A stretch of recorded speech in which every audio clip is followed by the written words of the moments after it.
Hi everyone, हरे कृष्णा। मैं ये video एक टॉपिक के ऊपर बना रहा हूँ जो कि हमारे हेल्थ से रिलेटेड है। Kind of trapped negative energy.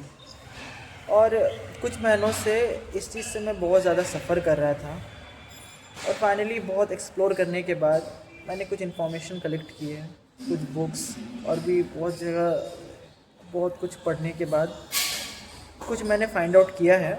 तो उसको मैं इस वीडियो के थ्रू से एक्सप्रेस करना चाहता हूँ। और जो मेरा मेन क्वेश्चन है वो ये है कि क्या अगर हम फिज़िकली सब चीज़ सही रखें तो भी हम बीमार हो सकते हैं? मतलब क्या हम लोगों का फिज़िकल बॉडी के अलावा भी कोई और बॉडी होता है? तो इसका आंसर है हाँ। हम लोगों का एक इमोशनल बॉडी भी होता है, और अगर हमारा इमोशनल बॉडी बिगड़ जाए तो इसके वजह से भी हमें डिजीज़ेस हो सकती है और हम बहुत ज़्यादा सफ़र कर सकते हैं। अब पॉइंट ये आता है कि ये इमोशनल बॉडी आखिर होता क्या है।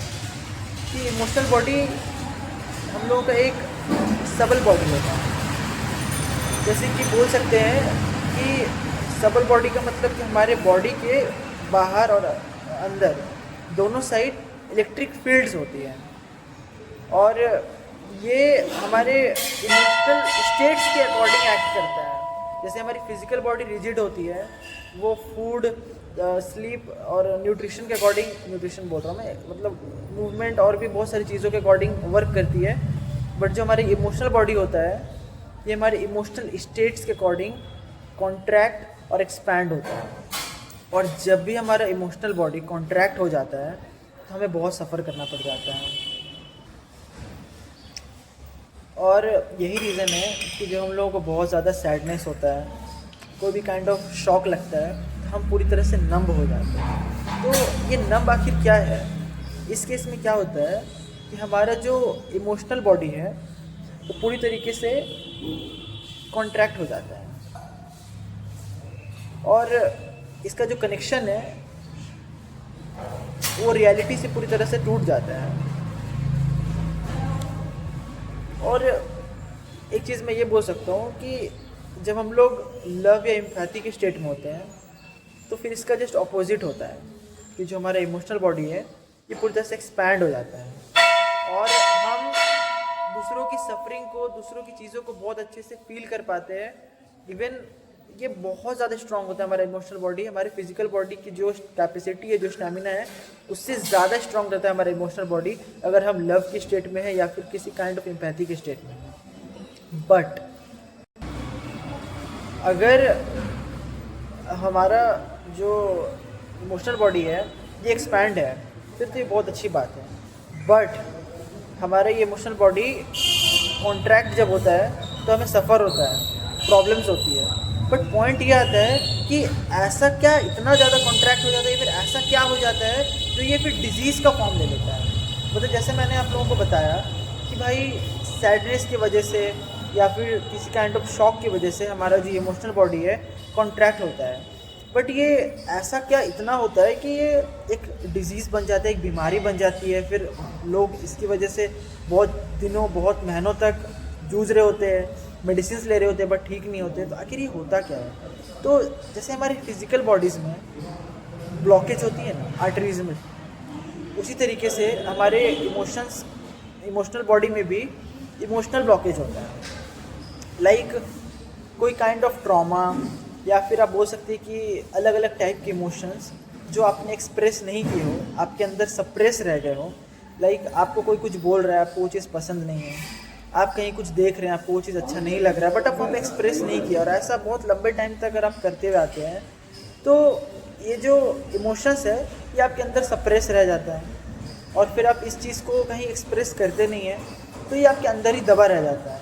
और एक टर्म है, ये जो इमोशन होता है, इसके नेम में ही इसका एक मीनिंग है कि एनर्जी इन मोशन। तो इमोशन का मतलब ही होता है एनर्जी। तो जब ये सारे इमोशंस हमारे अंदर सप्रेस रहते हैं, ठीक है, तो क्या होता है कि ये एक एनर्जी के फॉर्म में मतलब बन जाते हैं। और बिकॉज ये हमारा अनएक्सप्रेस्ड इमोशंस है तो इससे एक नेगेटिव एनर्जी क्रिएट होता है, और ये नेगेटिव ट्रैप्ड एनर्जी ही रीज़न होता है हमारे डिजीज़ेस का। क्योंकि ये बहुत लंबे टाइम तक एक्सप्रेस नहीं हुआ तो ये अंदर ही दबे दबे दबे दबे दबे दबे ये एक इमोशनल ब्लॉकेज बना देता है, जिससे फिर हमें डिजीज़ेज़ होती है, और इसी की वजह से साथ साथ हमें पैनिक अटैक्स, हैंड शिवरिंग और भी एक्सट्रीम चीज़ें होती है। जो लोग इसे फेस किए होंगे उन्हें ये सारी चीज़ें पता होती हैं। तो ये ट्रैप्ड नेगेटिव एनर्जी क्या होती है ये तो क्लियर है। अब हम बात करेंगे कि इसे ठीक कैसे करना है। तो बेसिकली जैसे वो आर्टरीज में अगर ब्लॉकेज होती है, फिजिकल प्रॉब्लम से रिलेटेड मैं बात कर रहा हूँ, तो उसको मेडिसिन ऑपरेशंस के थ्रू हील किया जाता है। उसी तरीके से अगर इमोशनल ब्लॉकेजेस हुए हैं तो जहाँ जहाँ आपको याद आ सकता है मोस्टली कि आपने इस जगहों पे इस तरीके से एक्सप्रेस नहीं किया, इस तरीके से ये चीज़ छूटी हुई है, तो सबसे पहले तो आपको वहाँ पे अपना ट्रू एक्सप्रेशन देना है हर जगह पे। और जहाँ तक हो सकता है आपको कोशिश करना है कि आप कोई भी काइंड ऑफ इमोशंस जो आप फील कर रहे हो उसको आपको और सप्रेस नहीं करना है, वरना ये मतलब बहुत ज़्यादा सफ़र करवा सकती है, मतलब नियर टू डेथ आपको लेके जा सकती है। तो इसलिए जो भी फील कर रहे हो, जो भी चीज़ें हो रही हो, उसको आपको एक्सप्रेस करना है। और जो भी आपके एक्सप्रेशंस पहले के पास्ट के जो छूटे हुए जो लोगों को या फिर जो सिचुएशंस में जो आप कर सकते हैं उन सारी चीज़ों को करना है। तो इससे क्या होगा कि आपकी इमोशनल बॉडी धीरे धीरे थोड़ी थोड़ी हील होने लग जाएगी। और हाँ, ये मतलब सडनली नहीं हो सकता है, इट विल टेक टाइम। तो आपको थोड़ा टाइम देना पड़ेगा, और ये टाइम देने के बाद ही आपकी इमोशनल बॉडी हील हो सकती है। और साथ ही साथ इसमें मैं एक चीज़ इंक्लूड करना चाहूँगा कि जो हमारे इमोशनल बॉडी का जो ब्लॉकेज होता है ये इन सब चीज़ों से तो ठीक होता ही है, साथ ही साथ अगर आप एक्सरसाइज कर रहे हो और आपका अगर फिजिकल बॉडी पूरी तरीके से फिट हो तो ये इमोशनल ब्लॉकेजेस की रिकवरी बहुत जल्दी होती है। अगर आप इमोशनल सेक्टर पे काम कर रहे हो और साथ ही साथ अगर आप फिजिकल सेक्टर पे भी काम करने लग जाओ तो। अब मैं थोड़ा अपना एक्सपीरियंस बताना चाहूँगा। मतलब मैं 2-3 महीनों से बहुत ज़्यादा इमोशनल ब्लॉकेजेस से परेशान हूँ।